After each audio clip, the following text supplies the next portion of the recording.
I am Brenda Jones, candidate for Detroit City Council at large. I am running because I say I am the citizen's voice. I've been on council for 8 years.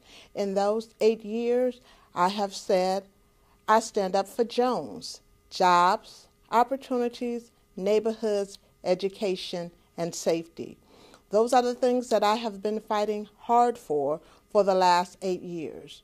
I chair the Skilled Trades Task Force.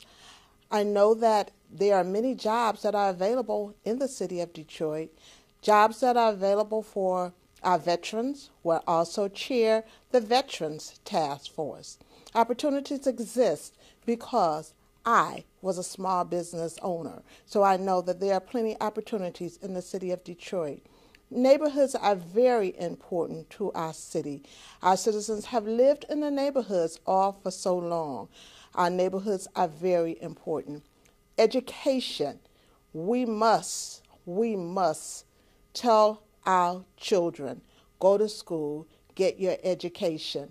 Education is important, and I am there working with the school systems as well as trying to bring in some of our colleges, which I have brought in, North Carolina A&T, during my tenure on City Council. Safety is very important. I am one that's out every Angels Night. I am also one that's telling our neighborhoods, let's have CB Patrol in your neighborhoods. Jones, jobs, opportunities, neighborhoods, education, and safety. I bring leadership. I've been on council for 8 years on every committee with the exception of one. I bring stability. I plan on going no place. I am Brenda Jones, candidate for Detroit City Council.